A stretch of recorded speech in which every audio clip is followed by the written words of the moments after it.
friends, and welcome to another episode of your Bish Therapist podcast. I am your host, Melissa Reich, your Bish Therapist. And today I am so happy to have my next guest from So Bad It's Good with Ryan Bailey. Please welcome Ryan Bailey. Hi, Ryan. What's up, Bishes? What's up? Bish Nation. You got to think advertising. You got to think what's going to connect. Know. Bishes, yeah. I know. I'm so bad at that. You're so good at that, Ryan. So listen. Oh, I'm so bad at it. I like doing that for other people of like thinking what would be the great catchphrase or something. But then sometimes when I do it for my own self, it makes me feel really douchey. You know, Sure. like, Yeah. I mean, I think we talked about this last time of just like having to shout yourself out is the worst part of content creation, in my opinion. And it really rubs up against everything that I've been insecure about my entire life, you know, because the reality is we want other people to shout us out or like us enough to talk about us. And that's just not how this goes, unfortunately.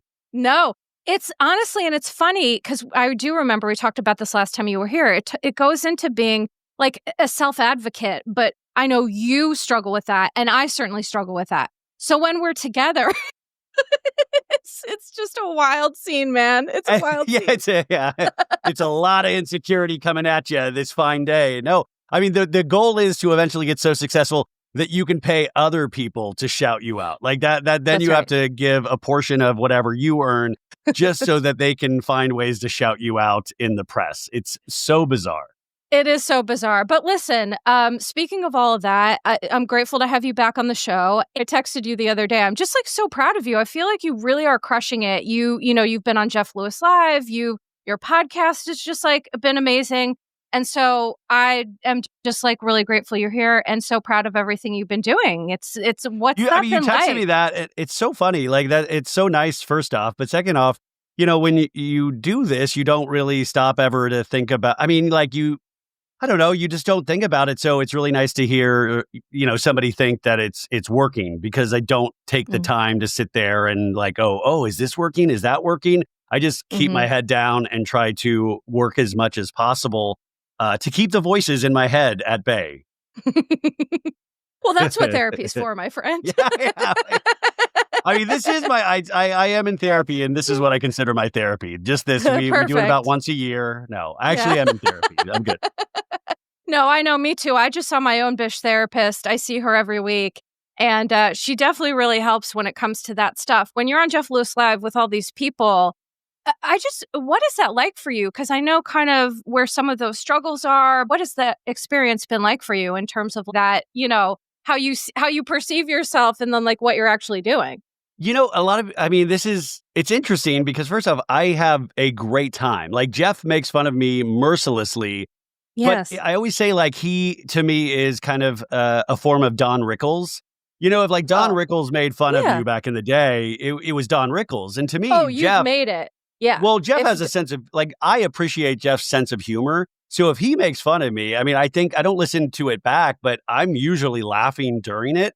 I think the hard part of that is then other people will make fun of you that are not nearly as funny. And that's when it can get weird of, you know, like, well, you don't actually know me. But Jeff, I have a great time. And the people that he surrounds himself with, you know, for the last year and a half, I've made so many good friends and I feel like I'm a part of a group and I don't take that for granted. I know that can leave at any point, at any time. But right now, it's really just enjoyable for me. And you never know there's nothing planned out. You never know the direction in which it's going to go. I always say something really idiotic, but it's great because it's a counterbalance to my actual show where I talk about all of these reality shows and pop culture. And his show is not like that. I mean, that stuff will come up, but it's more about your life or his life and you're reacting to that or you're reacting to whoever he pairs you up with that day. So it's like a great exercise. I truly geek out about it every week I get to do it. Yeah. And I mean, it's so funny to hear you explain it like that because you get to flex those muscles that like, you know, sometimes for me anyway, when I talk about Bravo, it's like I love talking about other things too, right? Because our life is multifaceted. It's not just about Bravo. We watch other things. We like other things. And so when you get to talk to some people, just like it seems like more like improv-y, like yes and, as Jameson might say, like, that sort of stuff. Or the stuff. best part is when you actually just get so into it that it's not even work. You're just having a conversation and it's just with a bunch of really quick people that, I mean, to me, it's very, very enjoyable. Like, when I first started, I think I went in with like a plan of some sort, or maybe I'll bring this up or bring that up. And that's just not that show. So you really get to roll with it, and you never know what they're going to pop on. Like, they'll do things now like, to fully embarrass me, but I've heard. No, it's great. I mean, but it's like hysterical. I mean, to me, I appreciate it. I mean, I grew up on Stern. I grew up listening to Stern as a kid.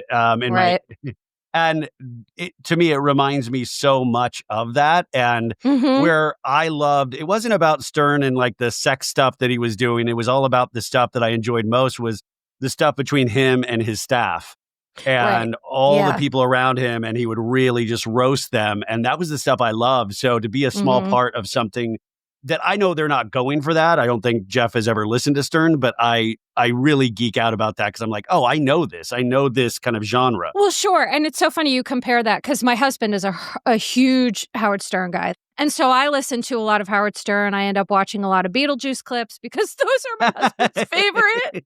The glory days, yes. Yeah, exactly. The glory days. But it's like you're saying, it's interesting because when you have that relationship with someone, it makes it feel less intense. But then when you're not on the show and they're using inside jokes and playing a clip of you saying something, funny but wild, I could definitely see how that could, just feel very interesting. It's interesting. Like I said, it's interesting after the show because you'll get comments from people or you'll read something about yourself. And that's the part that like kind of takes you out, or like, you're like, whoa, or like, oh my God, I can't believe you said this. Or, that's the part. But when you're doing it, to me, it's so much fun. Because you really aren't ever prepared for what's going to happen. So, I mean, listen, will I get PTSD eventually from the show? Of course. Like I think that's I'll be entertainment. Here to help Ryan when that happens. That's entertainment. Yeah. Right. No, but I mean, and I think too, what you're saying is like Jeff's love language is teasing and, making fun. And so, that's one of that's one of the things that I feel like I've noticed listening over the past couple of years. That's his love language. But it's really easy for people to hear a snippet and take something, outside of it. And then I'm sure they message you and then you're like, wait, what? So listen, that's the world. I mean, that is the world that we live in. And you see that on every form of entertainment or even what we do. I'll take a piece of the Valley episode and I will make an hour episode out of something. And, I have a pretty good feeling that I'm usually right in my assumptions, but I might not be right. I might be reacting of such a way. And you always have to imagine. And as I get further into this, you're like, okay, if Sheena listens to this podcast and I've said something about Sheena and I've got it wrong, that is got to be a weird feeling, and these people, I mean, I don't consider them gladiators, but, it is a very interesting place that they've put themselves into. And yes, they do get paid for it, but it also still has to sting. And you have to really have a lot of scar tissue from doing this. Obviously Janet on this season of The Valley as well. I mean, the amount of things that are coming at her, and I understand why from what we get to see, but you're still going to get that feeling. And if you don't get that feeling, that would almost make me worry about you if you are not affected in some way. Right, because I think that's just what it means to be human, right? Whether you're choosing to be on TV or a podcast or whatever it is, when someone's talking about you in ways that don't exactly align, I guarantee, for me, it's like I get this feeling in the pit of my stomach. And so I agree. I think it's, and the reason why I do what I do is because all these people we talk about, they're humans, right? We don't really know them at all. We're watching edited snippets of their life that they're choosing to put out there. But at the same time, I always try to come from a place of these people are human and, this is their job. I want to be as respectful as I can. Of course, we're going to be shady. Of course, it wouldn't be funny if we weren't. But I do think at the end of the day, like, we're all just human beings, just try to like get through this life. So that's always the lens. God bless you, because it's taken me a minute to get there, because I used to really, and still to this day sometimes, shoot from the hip and I would go with my first emotion. But also, I was talking about this on my Patreon yesterday. We were talking about Scandival, and I had such a white, burning hot hatred at that time for that situation. But also, if 2+ years after that, I also realized I was going through a period of time where my mom was dying. I was around my mom all the time. I had known Tom and Ariana a little bit on the actual real world outside. And stupidly enough, I weirdly looked up to Tom Sandoval. And I know you might make fun of me for that, but I thought, oh, here's, a weird guy doing a weird thing. And I'm a weird guy doing a weird thing. And I really just didn't believe any of what was initially coming out. And then it was just, I was incensed. And would I do it differently today than I did 2 years ago? I really don't know. But it has given me somewhat pause, or time always gives you perspective on things. But that's the thing, is that we react to these things with our own personal experiences and what we're actually going through in our lives. I mean, there are so many times where I'm going through something so flipping painful that I can't fully tell the audience about. But you will definitely know that I am I use it as some sort of, just to get it, like an exorcism. I get it out of me. Like that was an unhinged recap. I'm like, yeah, I was going through something, I was really going through something. And this happened to be what I'm talking about. So it kind of filtered through that, or that's at least what I found afterwards. Right. And here's the thing, but to give yourself some grace, because you've been doing this for a long time. I have not. So if I had been doing this for 6-7 years, I probably would have been and what you're talking about is projecting, right? That's what I like to talk about in terms of when fans or, all humans, we see things and then we project our feelings onto other people. It's just a part of being human. And so it's so funny that you bring that up, because I relate very much. There are some things that I go through in my personal life that, I give updates and stuff, but I don't, there's a lot I hold close to the vest because my life can be really hard and wacky sometimes. And I will re-listen, or when I'm editing, I'm like, ooh, I call it like a sharp edge sometimes. I can get a real sharp edge, when I'm feeling grief or, struggling with mental health. And so I think that's just part of being human. Yeah. And growth means that, realizing, listen, you're still going to do that. I'm still going to do that. But it's just becoming more aware, I think, of ourselves and how we express that when we're having hard times. But I don't think it's anything anybody needs to apologize for.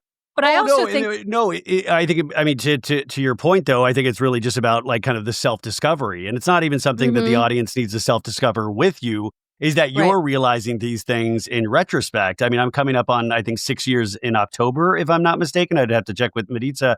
And so much has happened in those 6 years, like so much life stuff has happened. And when you start this was never started even with the thought of making any sort of money or career out of this.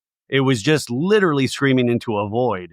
And so when you start something with no design or no plan, and, to be able to work in this industry, as crazy as it is, I mean, I'm so thankful, but none of this was planned. So we don't really have a language in how to go through the ups and downs of these parasocial relationships. And I don't just mean the listener to the podcaster, but I mean the podcaster to these shows. To your point earlier, is that, I didn't really think of these as real people. I thought of these as characters on my favorite shows. And I will say, like, one of the big lessons is, like, don't become super friendly with these people. Don't chase that. Well, Ryan, we've learned that real hard. Bish has learned that big time. I mean, it's a double-edged sword. As exciting as it is in the first place, it's something that can sometimes cost you your voice and how you actually feel about things. And it will give you pause. And I sometimes don't know if that makes the best listening experience or viewing experience for the audience, is when you're pulling how you actually feel because somebody, or it's like, I've just noticed that over the years as well. Yeah. And let's be honest, I think that there are certain Bravo Lebs, because, let's get into talking, this is a good transition to Real Housewives of Orange County and what's been going on there. Our friend, the Bravo babe, Christina, had a relationship with Katie Janela. Katie got busted for it. She lied. The recent episode of Real Housewives of Orange County, Katie did admit that she did call Christina. But I think it's one of those really interesting parasocial situations where I think sometimes these people, I'm going to speak from my experience. I'm not going to speak on Christina's. In my experience, I feel there are some people who have contacted me in order to try to manipulate my voice or my perspective to be in their favor. Yeah. I mean, well, for me, the good thing is I am so disorganized. I don't even see most of my DMs. So I'll see DMs like months, maybe years later. I was thinking about this. I was like, when was the last time I went through my DMs and like really answered one by one? And it was Thanksgiving 2021. Oh my gosh. Yeah. So it's like hit or miss if you'll even reach me. So that's like a positive. But also, I mean, I do a show that I'll talk about deeper things, but I also just try to be silly and try to like tickle my funny bone. Right. Whatever that's worth. And so it is interesting. Like you'll never find me in a DM trying to extract information from a cast member. I've left a few words of encouragement for people that I think need it. But you'll never also see me leave a really nasty comment on any Bravo Celebrities page. I don't have time for that. And also I am so sensitive that at the end of the day, that kind of stuff would keep me up at night. So it's interesting. You're in this world where they are reaching out and accepting fans' theories and comments and, kind of building these armies. And it's so far from what Housewives originally started as like 19 plus years ago. And I think this is the disappointing thing. In my recap for Orange County this week, I was like, it just shows the fallacy in this system is that these are casted ladies with no real friendships. And to Katie's point, in a way, I think she said something of like, well, I thought this is how you do it. I thought this is how, because in reality, a lot of these housewives do it. A lot of these housewives get information. Most of them do it. I'm trying to be nice, but I'm just saying. I know. But that's what I'm saying. Like, this is almost acceptable behavior. And it goes so far from interpersonal relationships between these ladies, because then it becomes literally some sort of fight for your life in like DM comments and podcasts, which I find sometimes the most uninteresting storylines of all time. But at the same time, it doesn't take away from the fact that Katie was flat out, straight up lying. And whether she felt that was playing the game, to me is yet to be seen. I met Katie one time at Jeff Lewis, and she was so sweet, so nice. And I really appreciated what we saw in the first season. So I don't know. It sounds like she's done this with a lot of people, but I also know a lot of those people have done that with multiple people. So like, are we going to mention it all? If this is a storyline, are we going to bring the rest of these people out into the light and talk about how this happens so commonly? And I wanted to not, I feel like it's the NFL. We should fine housewives when we find anything coming up on a podcast or any sort of DM. And listen, Ryan, that's an interesting point, and maybe something that Bravo will have to shift to, because I agree with you when all this stuff about bloggers, which we're not bloggers, but whatever, that is like such an old 90s word that I'm like, okay. It confuses me every time. Atlanta always does this too, like the blogs. I'm like, what blogs? Like Perez Hilton, like I remember reading like 20 years ago, what blogs are like of this power? Like, I'm like, seriously, can we... Like, and also, I want to change the name of podcast, too. I feel like podcast is getting a bad rap. Let's change that name as well. But the blogger thing confuses the hell out of me. Like, and content creator seems, I love that term, but it seems a little nouveau riche, I guess, in some ways. So there's got to be a good word. If we're going to make this storylines, the producers need to like say, hey, if we refer to these people, we say it as such. Well, I don't think they care about us that much to even care about what they're calling us. But they shouldn't. But listen, they shouldn't care about us. The fact that I have to be reminded that I exist watching one of my favorite franchises is ridiculous. I want to cease to exist when I watch these shows. I don't want to be reminded of the vortex that goes behind these shows. We already do these shows. I don't want to watch a show that I'm talking about of like, oh yeah, I think I remember that Instagram post, or, oh, I think I remember that Twitter fight. No, I want to see what's going on between you ladies and not just who dug up dirt this week on somebody to use against them in a future episode. Sorry to get so angry. It's early. Okay, I just went, sorry, guys. I understand the frustration and I feel it too. And if Christina weren't my friend, because, in this space, there's not a lot of content creators I trust or whatever you want to call us. And so for me, it felt like it hit close to home. And it's like, I'm not going to necessarily say anything when it comes to myself. But if it's somebody that I care about, I was like, I just wanted people to realize how that might feel if someone you watch on TV is lying about you and talking about you. They have a huge platform. You do not.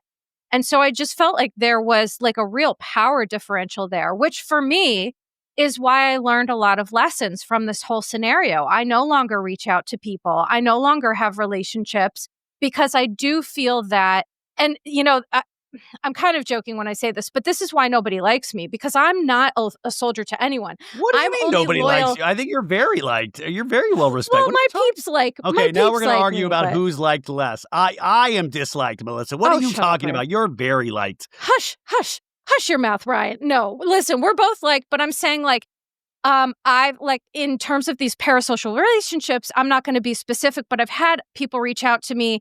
And then once it's clear that I'm not going to be a soldier for them, then they never talk to me again. And so for me, it's being a therapist and having these clinical experiences. It's not my first rodeo with people who may be manipulative or trying to use, right? Like that's what clients do all the time. So fortunately, I'm really adept to it. But it did really, being in the space, changed my view of the whole Bravo world. Yeah.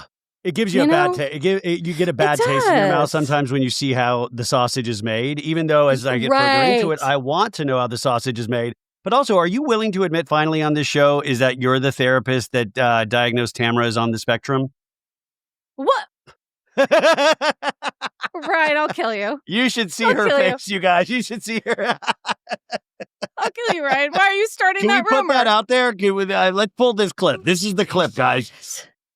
Well, but okay, so, and I guess I'll talk about, on Real Housewives of Orange County, her therapist did acknowledge that Tamara said that, but she shouldn't have said it because it does require a full comprehensive evaluation. Yeah. On the Real Housewives of Orange County. We see in the same episode, Emily talking about a battery of tests that her son has to go through to actually be diagnosed. So we have Tamara being diagnosed in less than one therapy session, and then Emily's son going through a battery of tests, or Brittany on the Valley on the after show talking about how many therapists, how many tests it takes to actually be diagnosed. So it really truly is a slap in the face to hear Tamara. And what's so weird is with the Tamara thing, you sense there was like a sense of glee of like, guess what? I'm on the spectrum. Like, ta-da! Like I found, like there was an excitement about it, which this isn't necessarily an exciting thing. This is something you have to process. And there is a huge community of amazing people that have gone through this. Right. And I think that it's invalidating to, I did some posts about this with Emily and with Brittany, is it really does take a village. It takes occupational therapy, speech therapy, physical therapy, in-person, caregiver, observational, like there's different testing. And any parent to someone on the ASD spectrum can tell you it is a very long process.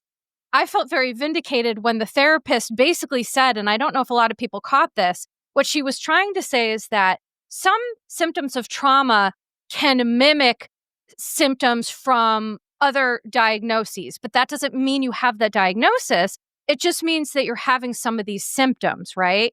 I caught that. And then she kind of said to Tamara, so, you spoke a little bit too quickly because this really does take a lengthy, blah, blah, blah.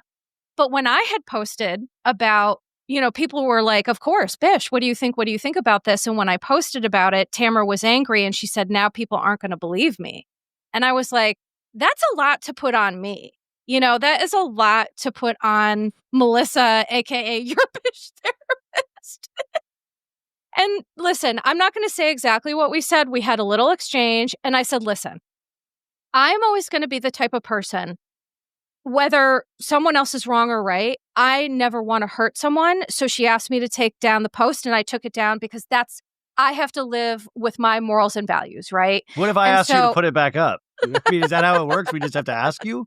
No, I didn't want to, but then I was like, well, it's about her. And when it comes to this sort of stuff, I always want to proceed with caution. And so I did out of a place of respect. I didn't need to, but I think that all taught me a lot about I don't DM anymore. I don't reach out. I don't respond. There was someone from Southern Charm who sent something to me. I did not respond because I'm just like, I have bigger fish to fry, Ryan. You know what I mean? I have a chronic cancer, 7 million health issues. I'm just trying to stay alive here. And I don't need to be caught up in this bullshit. So, yeah. Was it Craig? Listen, no, it wasn't Craig. I will say that it was not. No. Okay. No. So listen, let's get into some things because there was some breaking news today that you drew me towards that. So there's been a lot going on with Denise Richards and Aaron Phypers, who we now know there's a lot of stuff going on. And for people who don't know, I'm just going to outline a couple things. So Aaron Phypers, we found out, filed for divorce, I think about 2 weeks ago. And then last week, Denise Richards came forward and there was an article in People and I think Variety where Denise alleged very severe abuse. And I just want to give a really quick trigger warning right now for people listening to this. We're going to be talking about some domestic abuse and things like that. And so I care more about you than I do about my podcast. So if you need to fast forward, please do that now. So the reason why I want to bring this up is because obviously this is what I do. But I want to be really clear about something is that we support Denise. We support victims. We believe victims. And all of the stuff that Aaron is trying to put out there against Denise is the very stereotypical pattern of abuse. She's putting out the truth about him, which we believe love and support her and her children.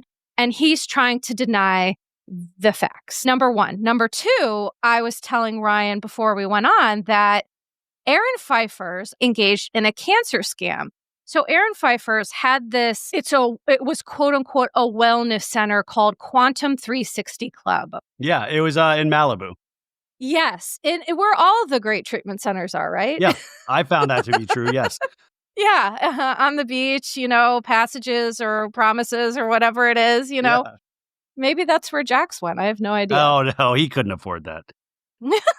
I know. I'm joking. They're so expensive. No, but they really are so expensive. You have to really have a lot of money to do this. And especially since Medicaid has been cut, that's a whole other thing that I don't want to get into. But most people receiving treatment, it's covered by Medicaid. And so now with this whole Medicaid mishigas, there are people that are going to die from preventable diseases. And I just makes me sick to my stomach. So I just wanted to put that out there. But this woman, her and her husband, went to Aaron Phypers. He claimed that he had a treatment for her cancer, which it was a stem cell treatment that he claimed would, quote, cure or at least ameliorate, quote, end quote, her condition. And that's just a fancy word for improve. Okay. And so Aaron Phypers claimed that the treatment had a 98% success rate, and he was confident that if it did not work, he would refund 50% of the money that they had paid to him for treatment. And by the way, we're talking about $126,000 for a woman who was literally dying of cancer, and this was her last hope, okay? So they go, they do the treatments. Guess what? Didn't work. She died. What? And no. Yep. And she spent her last week trying to email Aaron Phypers as she was dying from cancer to ask for her $63,000 back. Yeah, it just, honestly, I could cry. It's disgusting. So the email was ignored, but here's another really interesting part of this, Ryan, that you are not going to believe.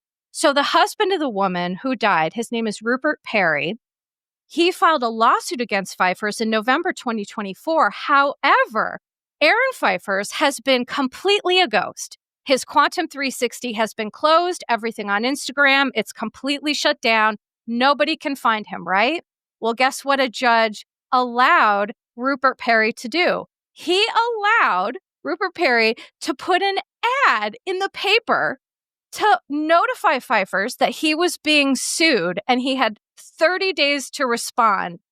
as a result. So this man placed we're assuming that Aaron can read.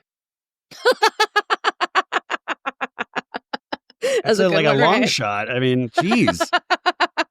I love it. Yeah, I mean, that is a big assumption. And, I don't think Aaron has much to offer anyone or anybody. And so, yeah, isn't that so fascinating that to me, the reason why I continue to bring this up is because Aaron Phypers is not only asking for spousal support of Denise Richards, he's doing all these conning sort of things and then trying to say, well, her claims aren't true. And I'm here to say, bullshit, sir. Bullshit. Well, I feel like ABC News has another hustler and the housewife on its hands. I feel like ABC News will be digging into the Aaron Denise story any day because they had the Randall scandal. I'm just thinking ahead, like PR-wise, how you would hop on this. But yeah, I went through some of those court documents in his request for alimony, and what he had put as his monthly expenses it was insane. I mean, it was just the thousands on clothing. I was like, I'm wearing the same Old Navy for like the last 2 years. I mean, this guy's like buying thousands of dollars, but like how many leather jackets can you own on top of entertainment expenses, food expenses? And it was over $100,000 a month. And I was like, this is bizarre. So that was the first shot fired on this. And he was the one that filed. And then this week, obviously, Denise released those photos. And then Aaron tried to go on the defense on TMZ doing an interview and then released a letter that was meant for Denise's family, but somehow got leaked to Page Six, saying that she has a Vicodin addiction, all of this stuff, which I think is pattern kind of retribution from abusers. So, but on top of that, to your initial point, it's really hard. I mean, if you're dealing with somebody's life, I mean, obviously, even if we don't believe in it, I think you would have to prove, obviously, does Aaron actually believe in the shit that he's selling? Does he really believe this stuff can cure cancer? Or does he know? You'd have to prove that he knows that this is smoke and mirrors. I posted a clip on my Instagram, I don't know, 2 weeks ago, because I always, I remember that season with Denise and Aaron, and they were at that dinner party over at Kyle's, and he had a whole monologue that people seem to have forgotten, where that's when I was like, whoa, this guy's insane. Where he was like, cancer's your best friend. Cancer's your best friend trying to kill a virus until it tries to kill you. And everybody is looking around the table like, what the hell? And Mauricio's like, no, I totally get it. I'm following along completely. And Lisa Rinna says some batshit crazy thing about Harry Hamlin. He's like, Harry's in nuclear fission for the last 30 years, and this doesn't sound right. And I was like, wait a sec, Harry Hamlin's been in a nuclear fusion for 30 years? That's crazy, but we're dealing with this crazy right now.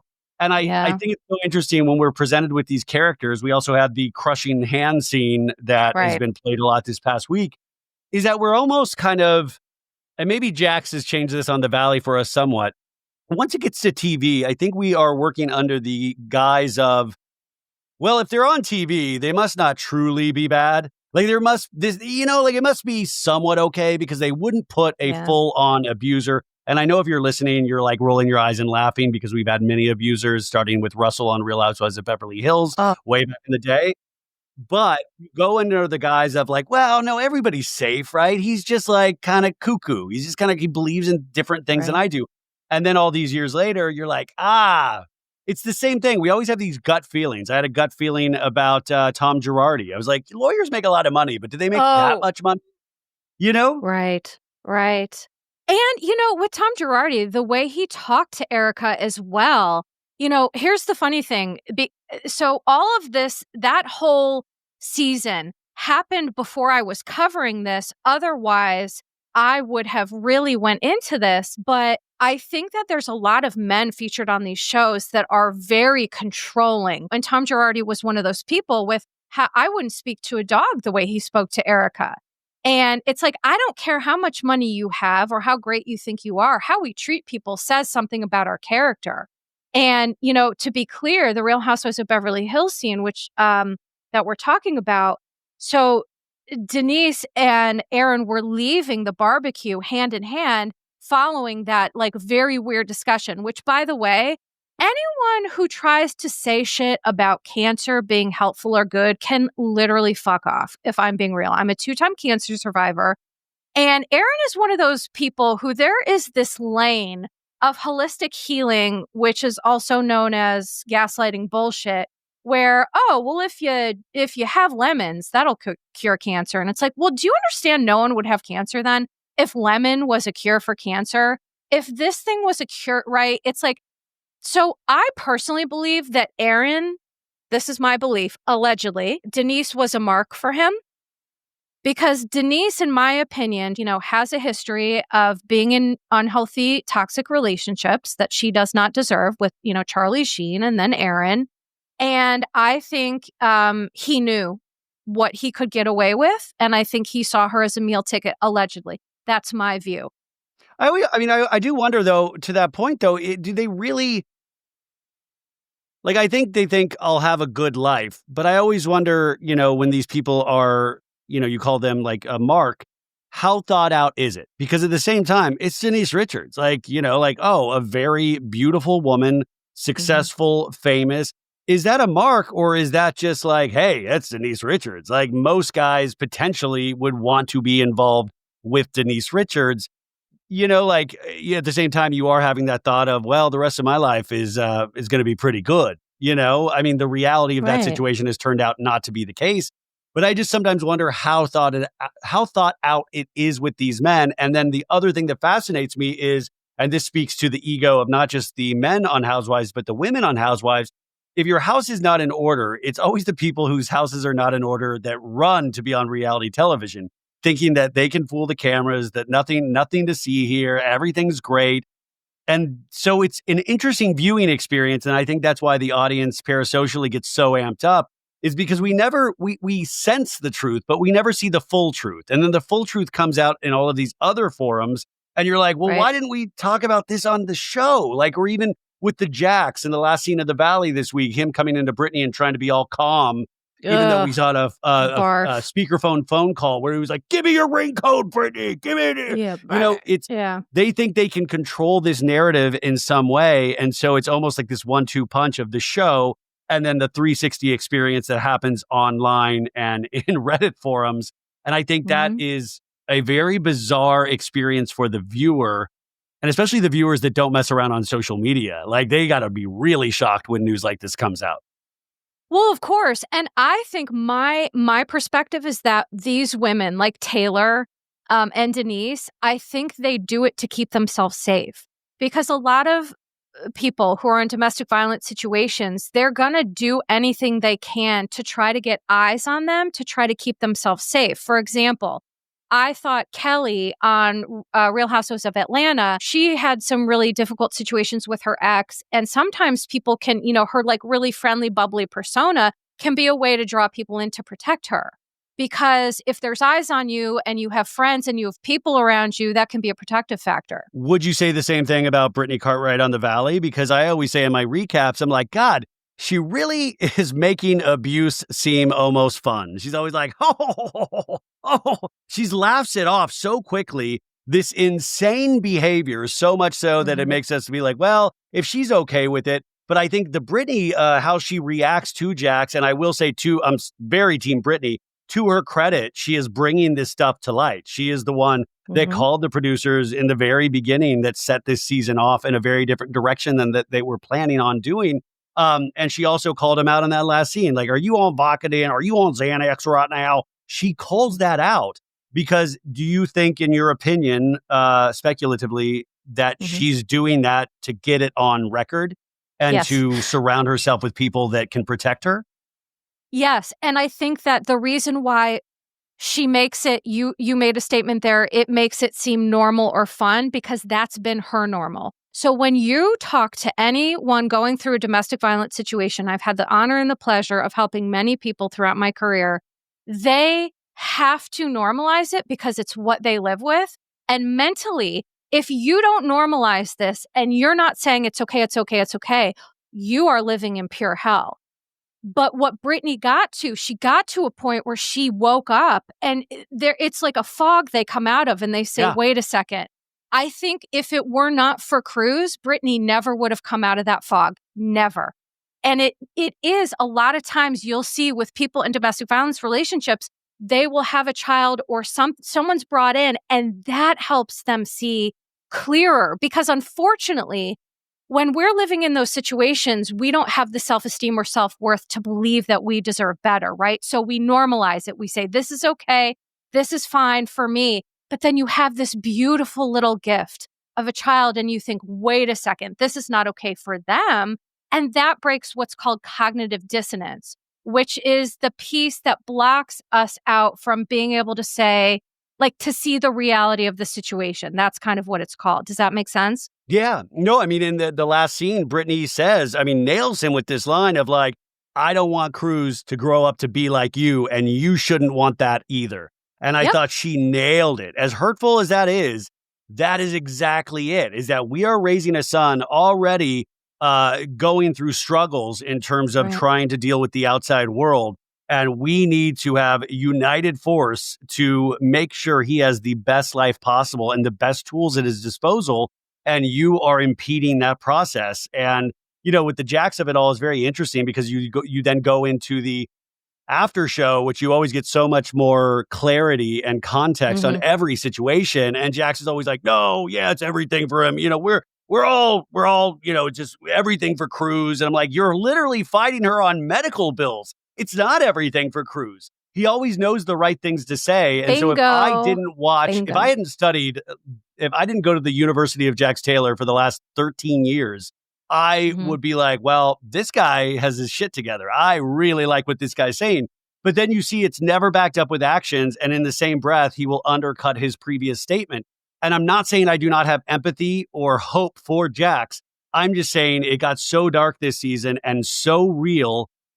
And it's a reality that we already have all these other 6 stories of reality happening on this show. This one is the one that's going to keep me up at night.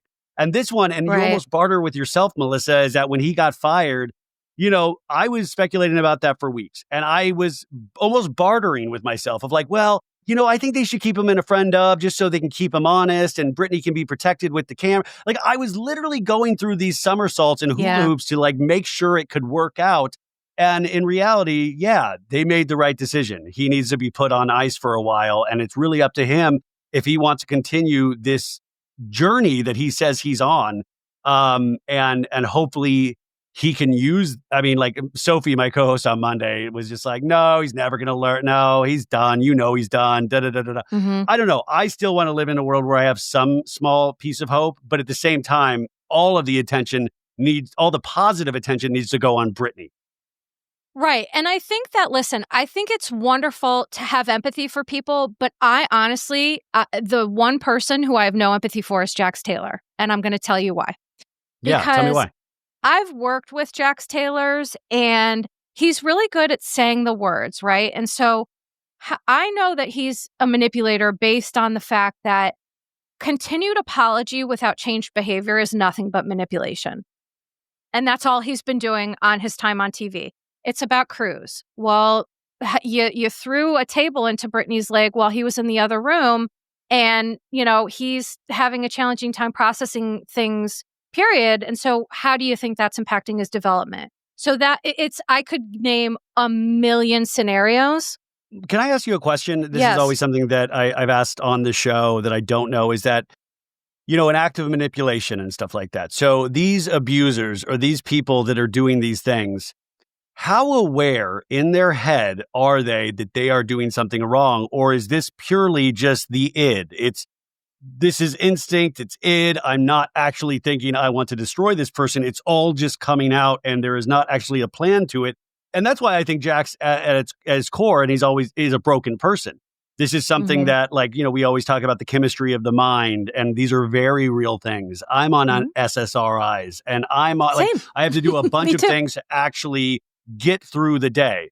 And it sucks to do all these things to just get a baseline level. How aware is he that this behavior is wrong? Because you would think in a mental health facility, you know, first off, we could argue about having the phone and all that stuff. But like, if you're allegedly going through hours and hours of therapy and then to run and start rage texting somebody, you would think there would be a cognizant realization of like, whoa, this is what they're talking about in group right now. I'm doing all of the wrong things. How cognizant are these men, or anybody, it can be women, I'm sure as well. How cognizant are they of their behavior? Very. I'm going to be honest, very. I hear your point and I understand the question because there are times where people, when we're wounded, right? A regular person who's not on any sort of spectrum of a personality disorder, let's say. We don't have that.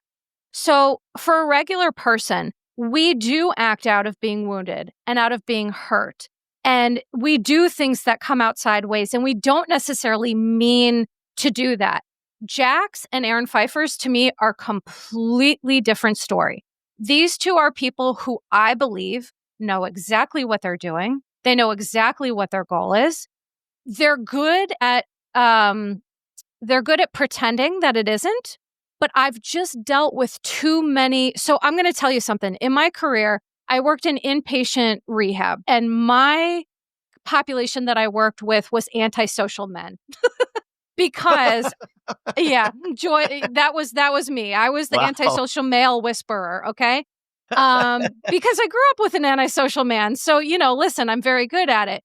But what I can tell you is that it's not something that I can say, here's proof of it, or here's, this is my belief from my clinical experience that Jax and Aaron are two people who know exactly what they're doing. And they're not going to change, if ever, unless they are motivated and ready to do so. And Melissa, yes. Sorry, Yes. All this is so amazing, but that is why I believe the statement was so open-ended with Jax, because I think, he didn't choose to step away. I think it was like, we're not renewing your contract, but it was open-ended. It wasn't a period, like he will no longer be on our screens. I believe they positioned it to him as keep your nose clean, literally and figuratively. Keep it clean, and we will revisit this at another point. Now, do I think that they think they'll have Jax back on TV? No, but I think they told him that to give him something, some sort of thing to hang his hat on to try to incentivize him to continue this work. Because even if we all dislike Jax, you have to realize these people have been with him. A lot of these people, even working on the Valley, have been with him since day one on Vanderpump Rules. Sure. Whether we dislike him or not, it's the same with Sandoval. I was trying to explain, these people really care about these people, even if they have done something so insanely wrong. And I think sometimes people forget, they've dealt with this person for 13 years, and we've dealt with alcoholic family members that are going through mental crises. You don't just go F that person and never talk to them again. It's a long road. Sure. And listen, to your point, Tom Sandoval and Jax deserve to have support. It's just not going to be from me. They deserve to have friends. They deserve to have loved ones. They deserve to have support. And I agree with you that some of these producers, it does become like family, when you work with people on a show. But it's got to be so tricky, I would imagine. Well, sure. I do. But I think that those people sometimes are too close to it too, because, when you love someone and you care about them, you don't want to believe, I think, Ryan, what you're struggling with is you don't want to believe that someone we've watched on TV for so long could be such a manipulative, abusive person. Do you remember the first season of Vanderpump Rules? Obviously, at the end, he goes into Stassi, who he's gaslit the entire crew and all this, no, I didn't cheat. I didn't get anybody pregnant. Yeah. And then he walks in with flowers and tells Stassi everything's true, right? And Stassi has this kind of this mental breakdown. And there was a making of that season and how Vanderpump Rules came. I think that they put it on the fourth or the fifth season. I remember this. And it was a making of. And Jeremiah, who's now a producer on The Valley, he was just working, as one of the production crew. He wasn't a producer. But he worked. And he said, we all believed Jax. We all believed him the entire season. So when that happened, we were all shocked. He lied to all of us. And I think that was so interesting, was that he manipulated the entire crew. And that just didn't start in 2013. That started way before this show came to fruition. Exactly. And if he's able to do that with people who are filming him, what was it like with Brittany, right? This is just a person who... There's, I look at things clinically speaking on a spectrum, on a continuum. And when you get past a certain point on the continuum, there are these personality styles and characteristics that are really rigid and really problematic. And I have not seen Jax want to change of his own volition. And if I'm being honest, I think Bravo Lebs have been fired for less. And the fact that Bravo co-signed this bullshit of letting him do this whole announcement. And let me read it, by the way. After an incredibly challenging year and many honest conversations, honest, my ass, with my team and producers, I'll be stepping away from the next season of The Valley. Right now, my focus needs to be on my sobriety, my mental health, and co-parenting. Taking this time is necessary for me to become my best version of myself, especially for our son, Cruz. I don't know that Jax believes that. I think that's what people are telling Jax. Of course not. No, none of that. No. Right. I mean, this is literally. It's like when they all nobody forced him into this mental health rehab center, but they all got together and said, you have to go. Like, this is his management. This isn't like everybody was like, this, you have to do this. Like, that you have to do this, but we can't tell you have to do this. You just have to do this. Wink, wink, nudge, nudge. And I always point out on my show, remember, this is the first of 2 rehabs. After cameras went down at the end of September, I believe, there was another blow up with Brittany, and I think Cruz was there as well. And Jax had to go back to the mental health rehab center for a second time, only stayed 17 days. And allegedly that is the clock starting on his sobriety, which he still says he is sober and allegedly gets tested. Brittany can test him at any time. But remember, when the cameras went down, there was a whole, he raged. I was told in the reunion that second time gets brought up, but then I was told it might be edited out. So I don't know if we're going to see that conversation, because at this point, I don't know. I just don't know, but I think something bad happened that second time as well. And here's my frustration, right? As an advocate for all people in domestic violence situations, why on earth are we whitewashing the situation? Why are we editing the situation? You have the balls to put this man on TV, have the balls to do the real work with domestic violence survivors and put some slides up and address it and not just sweep it under the rug. That's what makes me crazy. Why do they always put it at the back of at the end of the show? They'll put up like a suicide hotline or something. Why don't they do that? Right. I don't understand why they don't. I can handle that at the front of the show. It gives you a nice warning. Have it at the front and the back. I don't know why they always do it at the end. I'll tell you why, Ryan, because God, I'm feeling spicy today. Because they don't want people to not watch. Like what I just said about people listening to this who I guarantee have tuned out because of domestic violence situations. I care more about them. Guys, come back. No. But I'm saying when you give someone a trigger warning, you give trauma survivors the right to make their best decision about the content they want to take in. I don't think they want to really give people the decision. They want to cover their ass at the end. Because if it was really about giving people the choice, which, by the way, trauma survivors, they do appreciate the trigger warning. If they cared about that, it would be at the beginning. So I just think that I don't like the systemic thing that's happening here with Jax, Aaron being able to put out the story about Denise. Because let me be clear. If Denise had an addiction, if she cheated 1,000 times, that does not give anyone the right to put your hands on somebody in any way, shape, or form. And Obviously. This is a tactic to try to besmirch her name, because he knows, guess what? Men know, if they just put something out about women, there will be a population of Bravo people who will be on his side.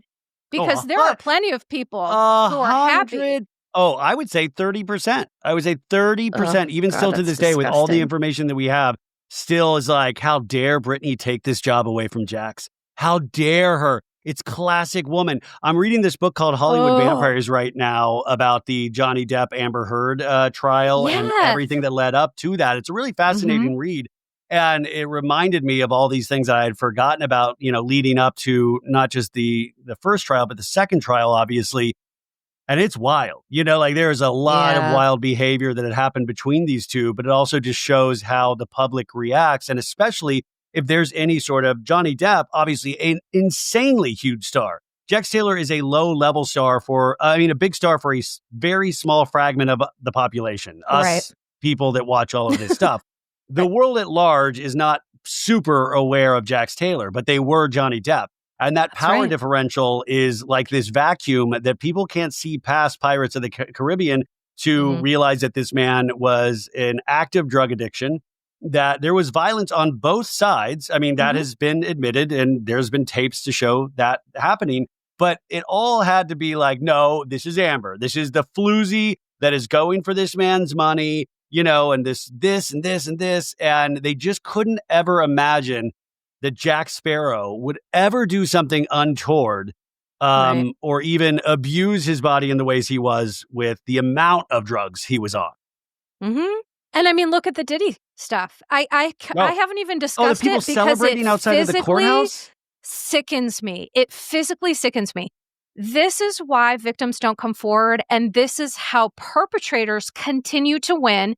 Is they know that all they have to do when it comes to a woman is slut shame her, say she's an addict, say this, and there will be a portion of the population who will be happy to carry their torches and continue to perpetuate that abuse. So men use the system to continue to perpetuate cycles of abuse on women.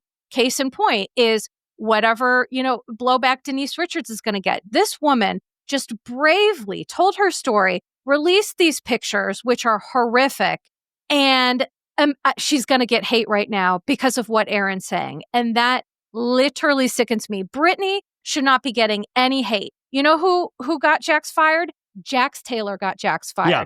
Jason Couchie got Jason Couchie fired, and she just was the one who finally said, I am not keeping your secrets anymore. Secrets keep us sick, and I'm not doing this for you anymore. And she had enough. And that's why the fight in the second episode, when he's like, very specifically saying, I blame you for taking my dream away from me. And his dream, sadly enough, is to be on another reality show. But he legitimately said that sentence. And that was what kept me up at night talking about once we, is he going to be fired? Isn't he? Is that you can see him saying the same damn thing of like, look what you did now. You ruined it. You ruined my whole life. And what he said in this last episode of like, why do you want to take down the father of your son? Why do you want, those were the specific words, which you're like, oh my God, I know exactly the TikTok feed he's scrolling through to use that kind of language of, men are so abused. And I'm not saying men have not encountered abuse. I'm not saying that, but of course. The way to make themselves victims on behaviors that they started and instituted is really disarming. It really shows like, well, are you just going to men's group where you lay hands on each other's chests? Or are you actually doing intense therapy to actually help you realize the error of your ways to try to reprogram some sort of brainwave activity that has been broken for so long? Right. And that's the thing. It's like, listen, no one goes into treatment the first time saying, yippee-ki-yay, motherfucker, let's get this done, right? Like, no one is excited really the first time. But you can just tell, when you're really doing therapy, you don't have time to rage text people. Like, I was someone who worked in an inpatient setting, and, obviously they didn't have their phones, blah, blah, blah. That's a whole different story. But they had no time to focus on other stuff because it was group therapy. It was individual therapy. It was AA, classes and working on the steps and all of this other stuff. He can say what he wants, but I am too adept to be fooled. And so that's why I'm glad I have a platform to advocate for people watching this, because there are people who are triggered. Like, literally, we shouldn't be triggered watching reality TV. And the one thing I'll say is I called for weeks for Jax to be fired on my podcast. And I said that, if he did come back, I absolutely would not watch. I absolutely wouldn't, because I believe wholeheartedly that Brittany can tell her story without Jax being there, and she's earned the right to do that. We don't need him here for her to do that, in my opinion.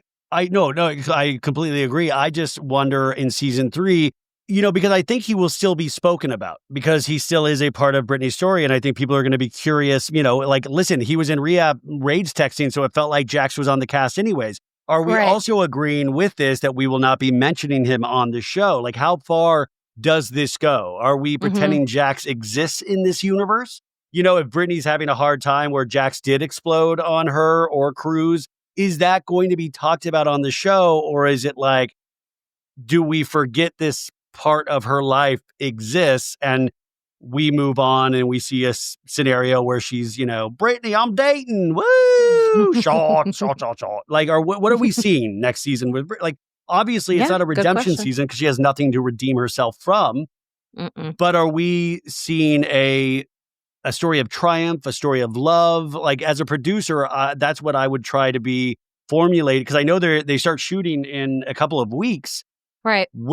How do, in your opinion, do they talk about him next season? Honestly, in my opinion, personally, I would love not to see Jax talked about at all. I would love for this to be Brittany's freedom season, because she's never been able to have this without him. And so I advocate for her to have this without him. Now, how would they go about that? That's a great question, because, I'm sure Jesse's going to want to make sure his buddy Jax is still in the limelight and, all this other stuff.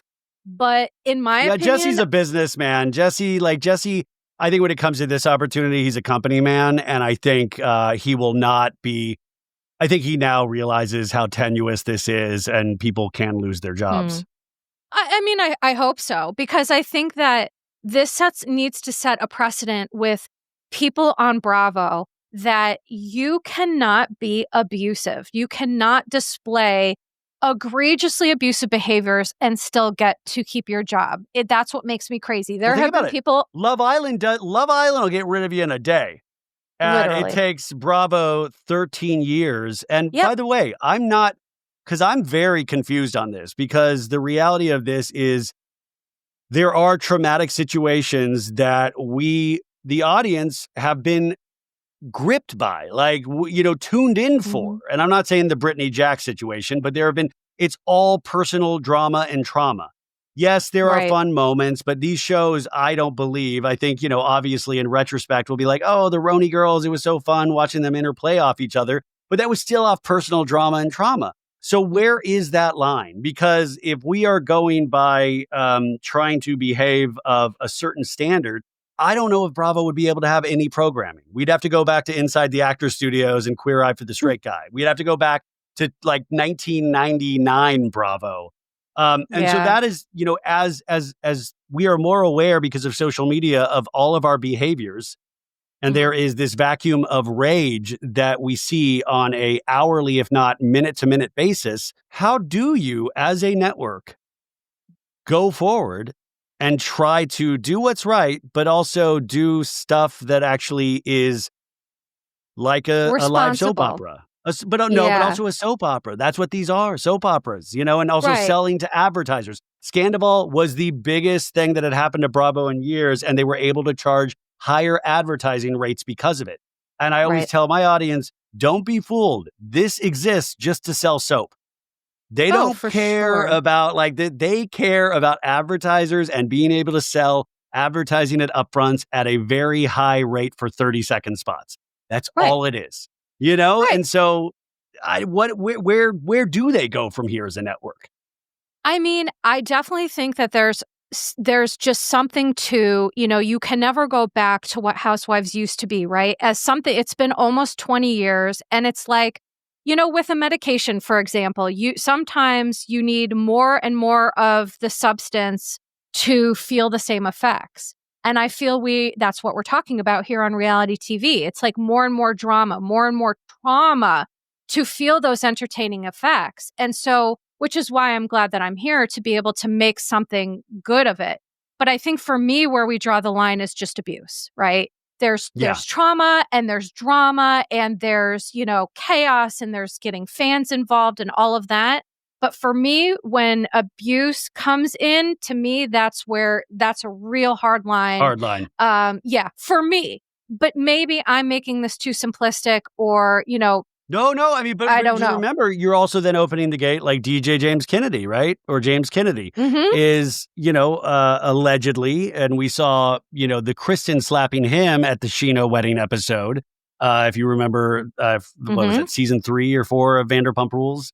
And, but allegedly that James hit Dodie, like James was abusive to Dodie, Yep. And obviously this didn't, it's just weird. There's been a lot of behavior over the years with a lot of shows that have been able to slide by. Yes. And, is this the reckoning or just, I hope so. Okay.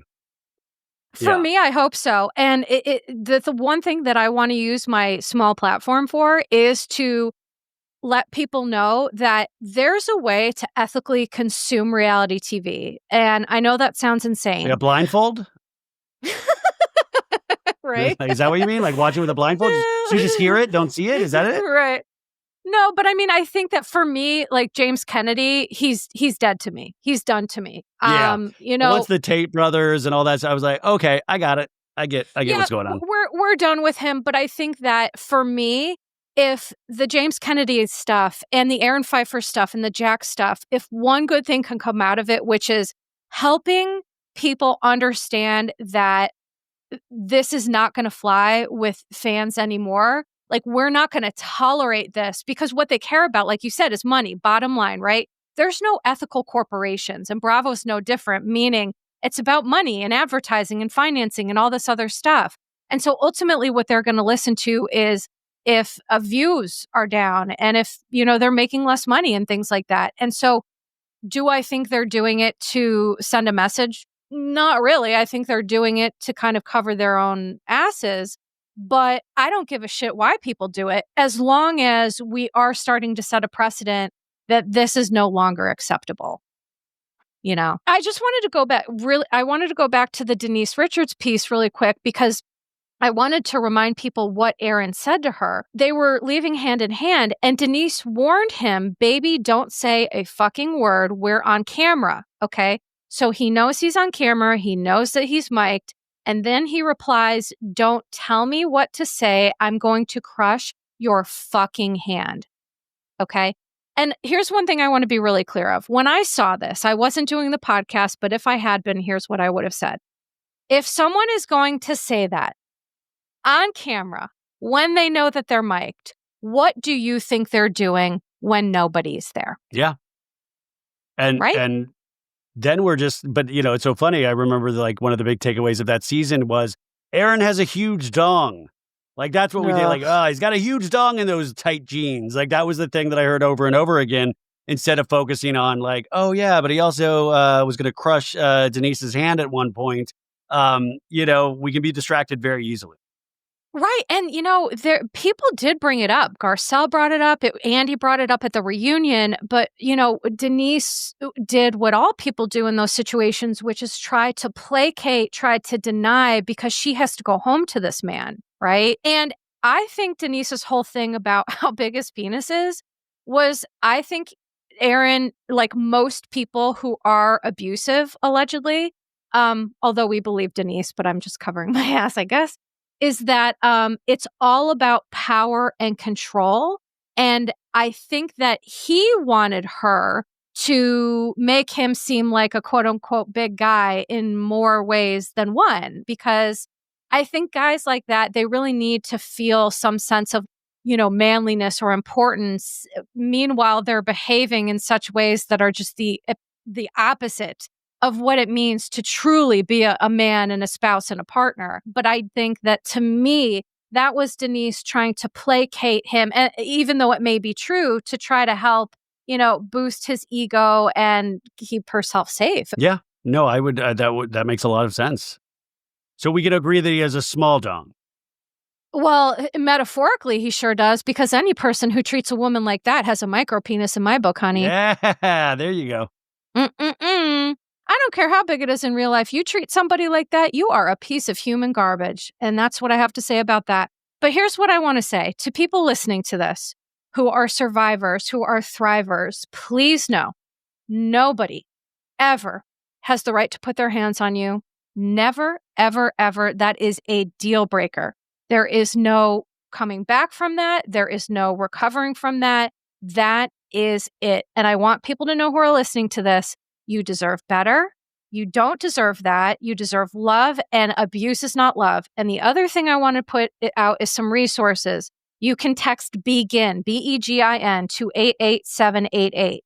And if you're concerned about digital security, because they have a website, it's called the hotline.org. And there's a big red X at the top where if someone's coming, you can just click it out. But if you're worried about your digital security, you can also call 800-799-7233.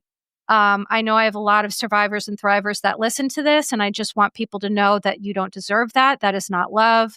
And we've done a lot of talking about it. So I just want to be responsible and also encourage people to seek out some resources because we deserve We better. haven't defunded that hotline yet. Oh, don't even get me started on that, Ryan. I might rage and get myself in a lot of trouble. No, they haven't defunded that. They've just defunded any sort of LGBTQ plus suicide hotline information. And they also have defunded for veterans. For veterans, the people who have fought for our freedom. My dad fought in Vietnam, and it is interesting. Yeah. I mean, it's what a wild world right now. He compromised his health and mental health and his wellness to fight for our country. And now we can't even give veterans the support they deserve. So, what a world we live in, right, y'all? Truly. All right. Truly. So let's just spend a little bit talking about Next Gen New York City. First of all, Ryan, I want to ask you, I feel like Next Gen New York City is actually legitimately great. What are you thinking about it? I think it's really good. I think it's like something to build off of. I mean, I think it's solid.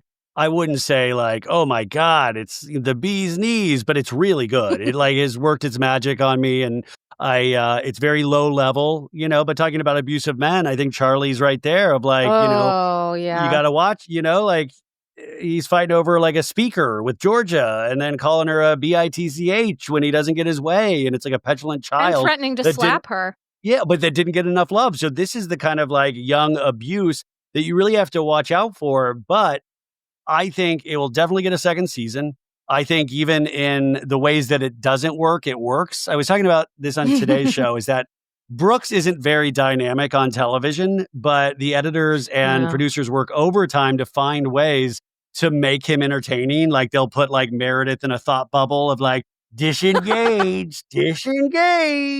And like, so they'll like actually use his silence and try to find a way to like spice it up. So I even like those things, because I don't think he pops on screen. I think he seems like a really nice guy, kid. Yeah. But yeah, I like it. I mean, I think I'm excited to see where it goes next. Of course, yes. I don't know what your thoughts are about this, but I think this season of Next Gen New York City was better than RHONY last season. I think it's better, personally. Well, it's tinier in the amount of episodes. It's something new that we have not fully seen. It's like, I always think it's like Muppet Babies with the Summer House cast. It's like, if you think of it as like an origin, like it's like little Muppet Babies. We got like little Kyles and Carls running around the city.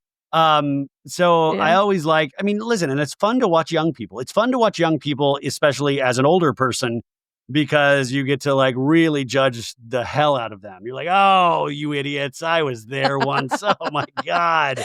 Can't believe it. I know. Yeah. But it's for me, what's fascinating about this, because you and I have both been people, we've watched every season, every Real Housewife franchise since day one. And Ariana Bierman and Riley Burris, we watched them on the show when they were literally 5 years old. They were babies.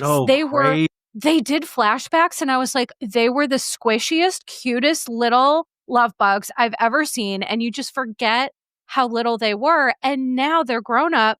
And here's what I love about the show is that, Kim and Candy had a falling out because Kim just loves to take money that isn't hers, whether it's her daughter or Candy Burris, she doesn't give a shit. So I think that it's wild is that, we're seeing Kim's behavior, speaking of really egregious behaviors, we're seeing these patterns of things that it's pretty wild to me. But I just love that Ariana and Riley are legitimately best friends. They went on Watch What Happens Live and they talked about they sincerely are best friends. They hang out every day. And I just think that just makes my heart so happy.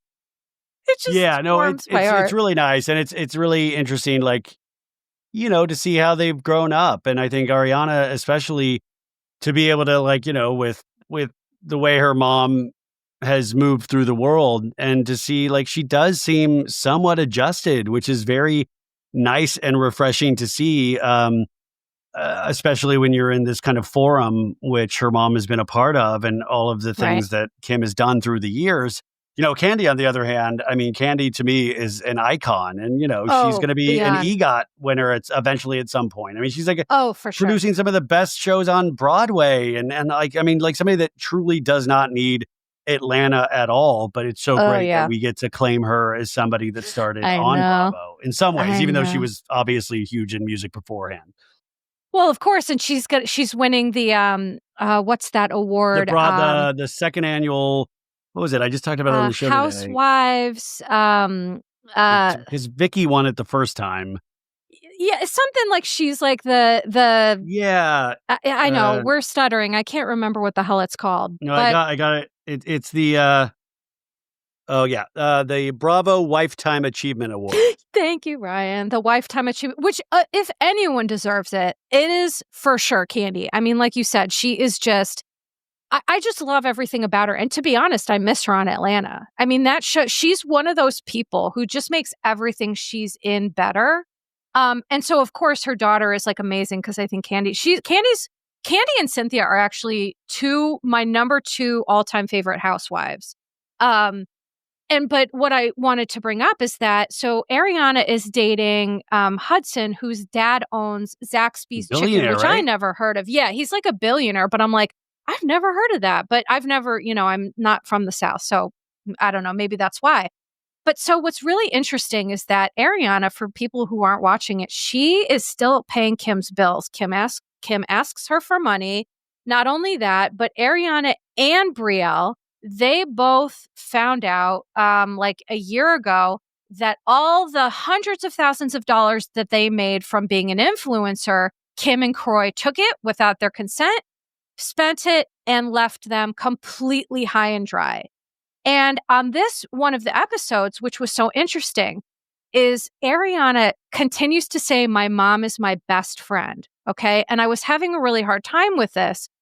But I think the reason for this is that Ariana doesn't have a relationship with her biological dad. And when she was on Watch What Happens Live, she talked about her and Kroy are also not doing well because she feels very wronged by him as well, which she should, right? He participated in taking her money, as did Kim. It wasn't just Kim. And I think that it's, Kim is basically using Ariana for these issues, and it's causing problems in her relationship with Hudson. And I just think that, I mean, it's financial abuse, Hudson right? can see it clearly. Hudson can see it clearly. Right. Hudson doesn't have, Hudson has there's something with family relations. There is, there's DNA. There's like you just don't see clearly a lot of the times. Other people can see it way more clear than you. And, right. You're going by these, mother, father roles that are so ingrained in us, but also just the amount that we've seen even talked about on TV of like what she would spend on gambling, crystals, all the BS, even still having expensive bottles of wine. If I'm loaning you money, I better not see you bragging about an expensive bottle of wine unless I'm providing it for you.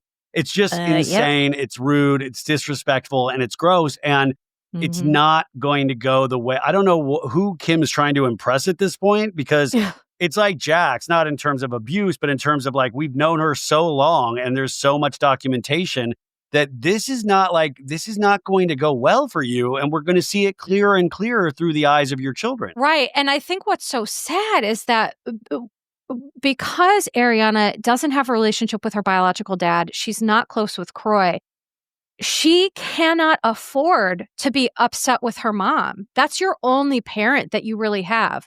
And what I want to say is that even a shitty parent is still a parent. So I've seen kids who have been subject to horrific abuse.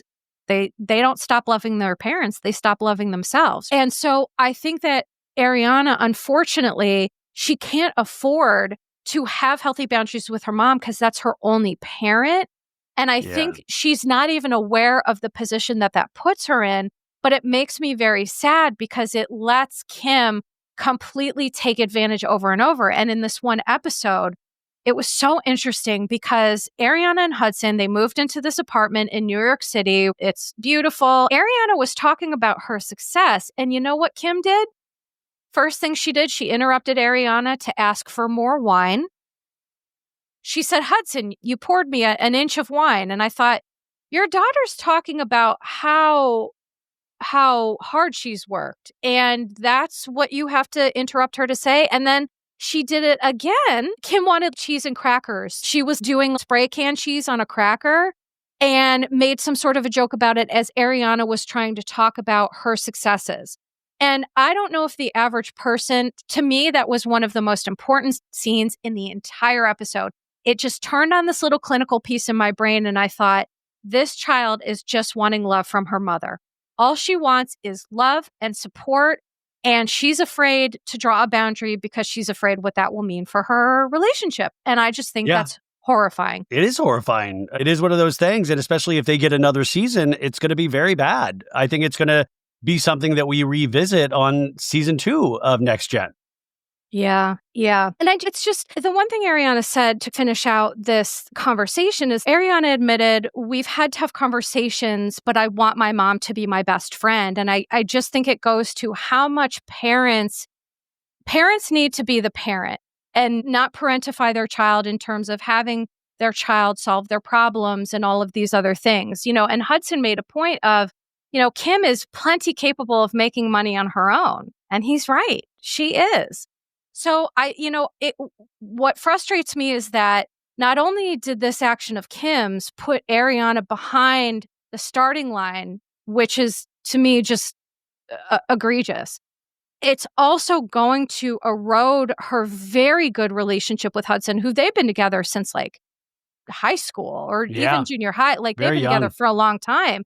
And I just think that it's so unfortunate when parents don't realize how their shit is getting in the way of their child's happiness. Because I have empathy for Kim, but when it comes to this, I feel very protective of Ariana. Well, it's hard when your mother thinks of herself as a star, and that is, that's her business, is that, just like Jax Taylor, what are they going to do with the rest of their lives? They just need to depend on this. And so it's set up that, it's like, do I think, Kim's going to go back to school and get a degree? No. Yeah, no, but it's like she's doing this new show with Brielle about removing the plastic surgery. Yes. Yeah. Yes. And it's like, I forget what it's called, but it's essentially people who have overdone plastic surgery and who are regretting it and they want to remove some of it. But what's interesting is that Brielle is on the show with Kim. And what Brielle has come forward and said is that she's regretted all the plastic surgery she's done. But the reason she did it was because, of course, it was modeled by Kim, right? And so it just goes to show it's not, with parents, it's not do as I say, not as I do. Kids learn through modeling.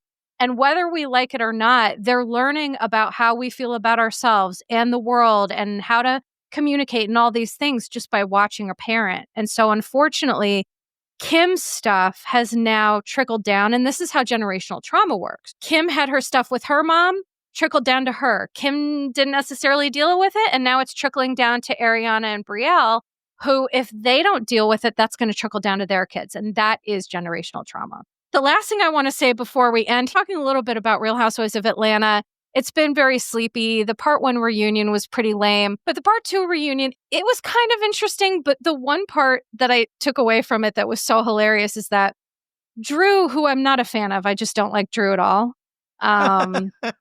She's just not for me. Everything she does bugs me. But Drew claimed that she speaks 5 languages. Yeah. And I think anyone who knows Drew knows that that's definitely not true. But she pulled out a book at the reunion about the 5 love languages. So that's what, yeah. Drop and it with Ryan, Drew. Nice. Can I be honest? Drew and Ralph have had such a contentious relationship. I don't even think that Drew can say with a straight face that she understands the 5 love languages at all. I don't think she even speaks those. Yeah, I think if you understand the love language, what a mess. That's what are you going to say? I died. What do you? I would never. And we think you would be smart enough to think that a little down the road, of like, if I say this, what will people think about, come on, right. You don't understand, right. And also love languages don't mean anything unless you're with a partner that understands love languages as well, right. Doesn't mean a lot. It's not about understanding what they are. It's about understanding what yours are and what your partner's are, right? And then that's really how it's supposed to work. But so just to be clear, the five love languages are words of affirmation, quality time, receiving gifts, acts of service, and physical touch. What are your love languages, Ryan? Just curious. Do you know what they are? Watching Bravo. Uh-huh. No. Lovely. I love. Yeah, I'm still one of the. It's not really been in the last couple of years, but I used to really. I love gifts. I mean, I know that Yeah. sounds, but like any like that. Yeah. Yeah, I mean, like that was always cool. I don't speak any languages, obviously. I don't really, I mean, obviously I'm aware All of right. what love languages are. I just Right. never looked into them too deeply. But I mean, in my relationship, I like laughing, like I don't know what Yeah. that is, but when you can laugh with your partner, I think that to me is the most, valuable Yeah. thing. Of course. And listen, I mean, so I think that's quality time. Like words of affirmation is just like the I love yous, you are amazing, I appreciate you, like that sort of stuff. Quality Yeah, I time, don't need words of affirmation. I definitely don't need words of affirmation. I'm good on okay. that. Like I usually I have a weird don't need that, but quality time I do love. Receiving gifts, I like that one too. Acts of service is just like when you do things, taking out the Yeah. garbage, washing the dishes, like that sort of stuff. And then, of course, physical touch is self explanatory. So, listen, I just thought it was funny to bring up because, Drew is really trying to do too much. And I was just like, I can't with this whole thing. But the funny thing is, she brought the book. There's like a famous book about the 5 love languages. She brought it. And Kelly was like, I need that. I'll take it. I was like, I died. Drew is a funny character though, because she's just like, what do I call her? Like it's like a Charlie Brown element of just like for as much as she will like grandstand and say all these things, you're just like nothing really like people disrespect her all the time. Like, I'm like, Mhm. there must be something in how she carries herself through the world. I mean, she even got last chair at the reunion, and I was just like, wow, No. that was even like Cynthia Bailey, obviously a legend, but like a friend of like I mean, I was really surprised by that. I was like I even think disrespected in the chair placement. I think she was too, because she kept craning her neck out to try to like talk and look. And I was like, I could tell Drew feels some kind of way, which listen, I get it, but I don't know. I think we could do without her personally, but that's, that's just me. But here's the thing. I want Cynthia. I want Candy. Phaedra. I mean, I could take the her or real leave her. thing is will Nene come back? Well, here, and so going to kind of close out this conversation, talking about Jax and Phaedra came back from the dead after she was exiled and all of that other stuff. And so, Bravo loves to bring back problematic people.